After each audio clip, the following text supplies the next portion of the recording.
Halo, selamat sore Pastor Kampung di sini.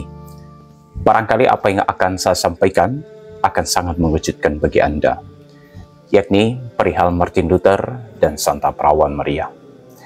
Maka tetap setia bersama saya, dukung terus channel ini sebagai sarana pewartaan akan iman yang satu, kudus, dan apostolik. Terima kasih. Halo.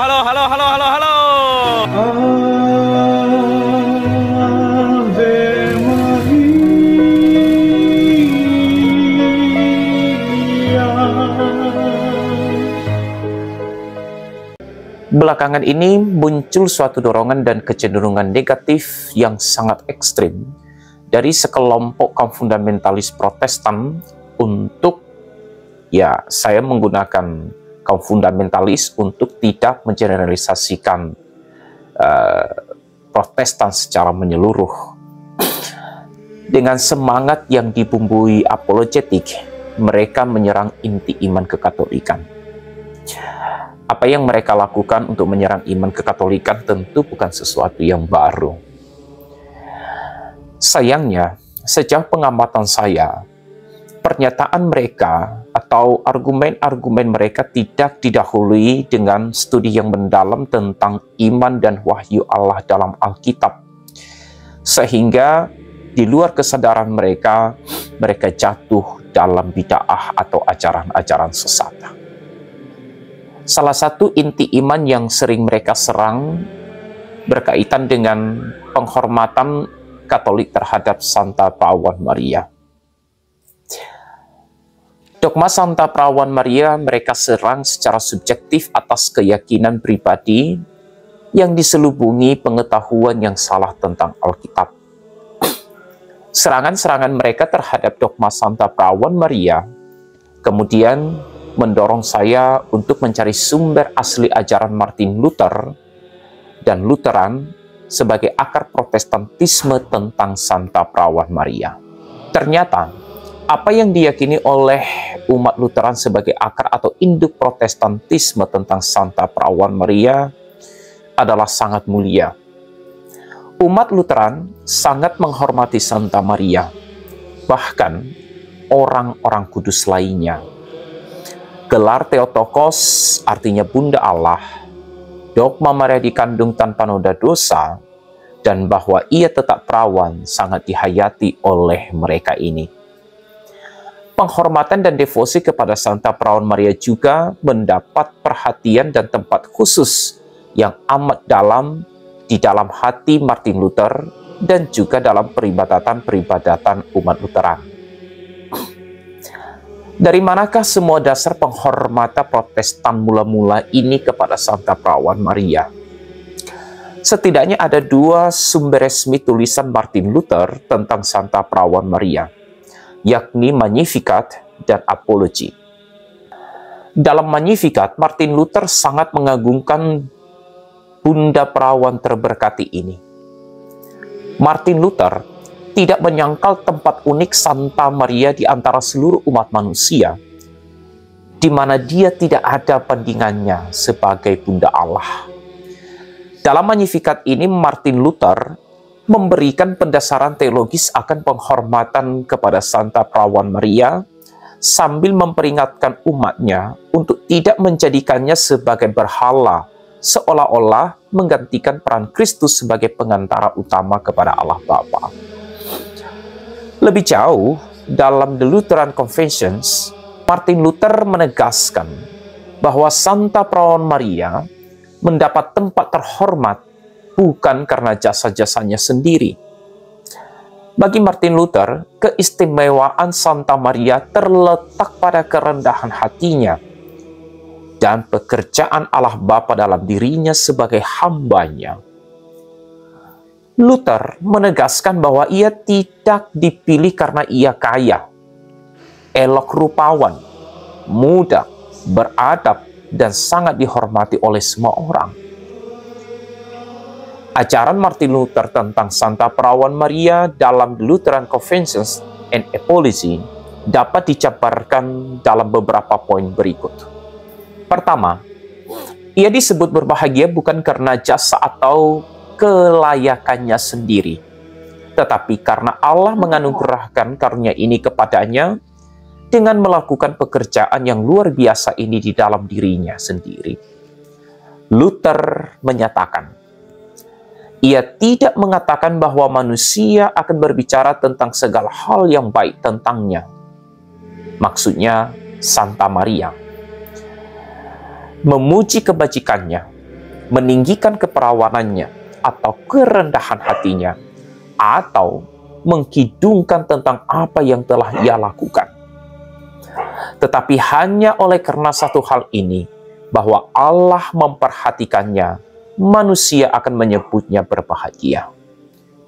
Ia, Santa Maria, tidak menuntut apapun dan hanya menganggap Dia, Allah, sebagai yang agung. Poin kedua, meskipun ia mengakui bahwa gelar Ratu Surga adalah nama yang cukup benar, Martin Luther memperingatkan umat dan pembaca untuk tidak terlalu membesar-besarkannya untuk menghindari penyembahan berhala kepada Santa Maria. Poin ketiga, Martin Luther memperingatkan mereka yang menghormati Santa Maria seolah-olah memiliki atribut ilahi setara dengan Kristus. Luther mau menggarisbawahi bahwa Santa Perawan Maria dan Kristus tidak setara. Benar, Santa Perawan Maria adalah umat Allah pertama yang ditebus. Dia percaya bahwa Yesus yang ia kandung adalah Allah sendiri, dan kepadanya lah juga Santa Perawan Maria menyembah dan meletakkan seluruh harapan-harapannya. Poin keempat, meskipun ia layak mendapatkan kehormatan tertinggi, namun ia tidak ingin dirinya disamakan dengan Kristus, tetapi sebaliknya ia ingin mempertimbangkan dan mengikuti teladannya. Poin kelima, jika banyak Protestan secara ekstrim memandang Santa Maria sebagai manusia biasa saja, sebaliknya dengan Martin Luther. Martin Luther tidak takut memberikan Maria semua kehormatan yang layak ia terima. Dengan penuh semangat ia memanggilnya Bunda Allah yang terberkati, Perawan Maria yang paling terberkati, Bunda Kristus, dan Ratu Surga. Poin keenam, ia juga kagum akan iman dan kerendahan hati Santa Maria. Martin Luther berkata, bukankah jiwanya luar biasa? Poin ketujuh, Santa Perawan Maria diberi tempat yang unik sebagai Bunda Allah. Luther menulis, tidak ada seorang pun mampu mengungkapkan kebesaran Bunda Maria.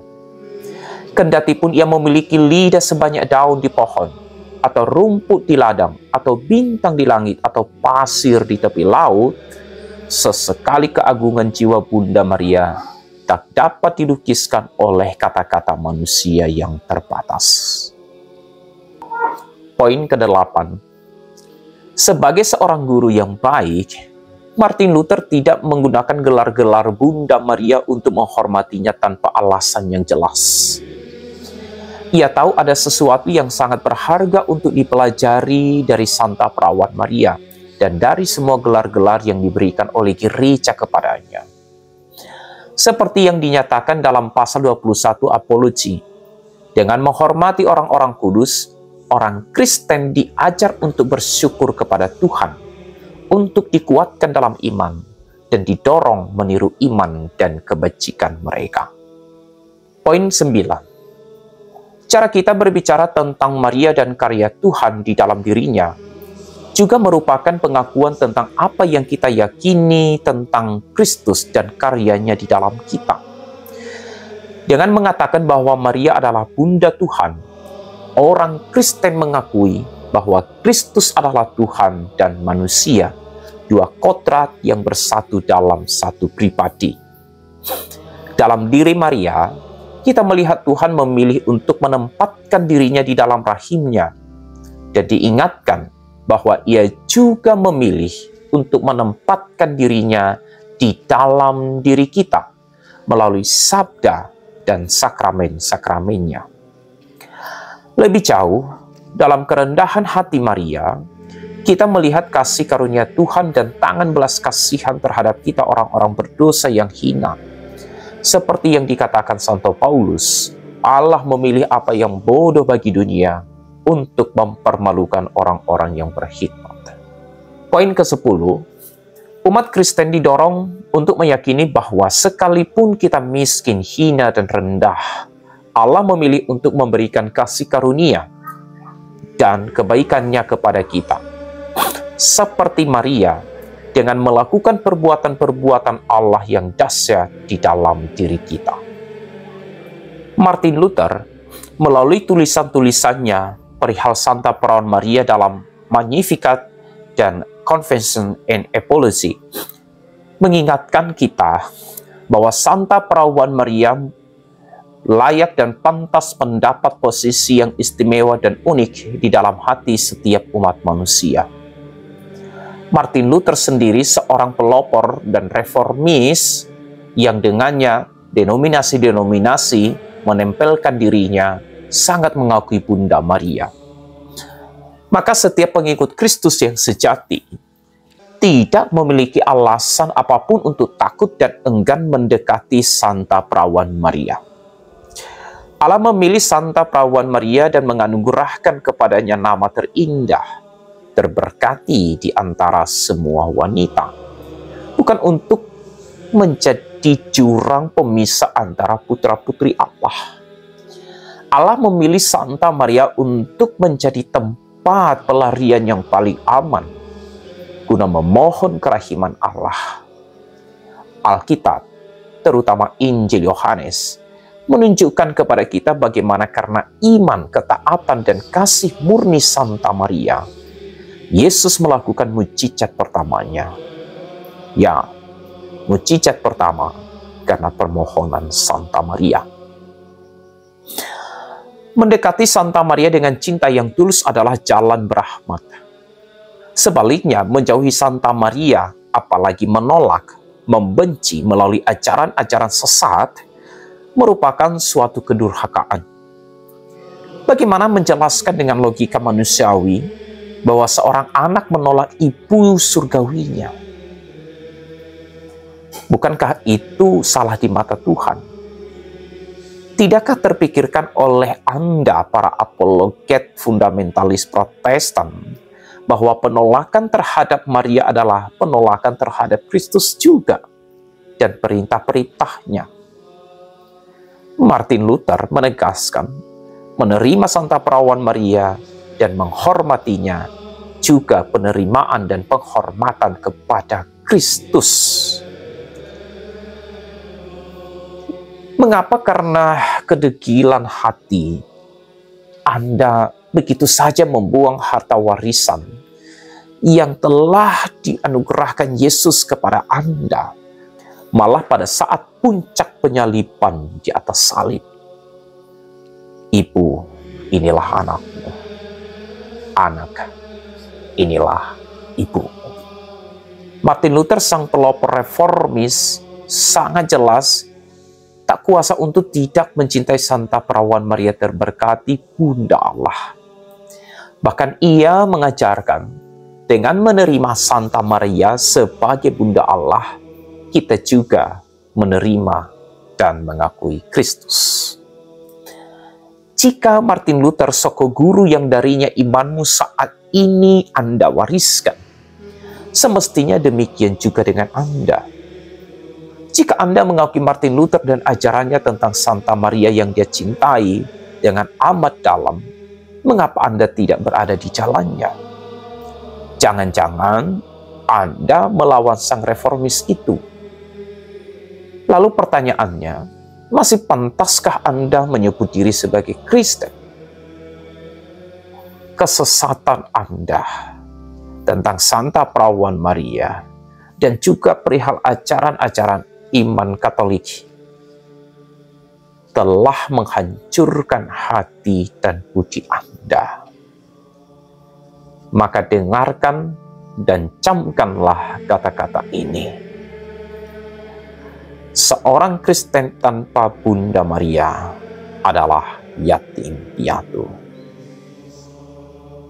Salve.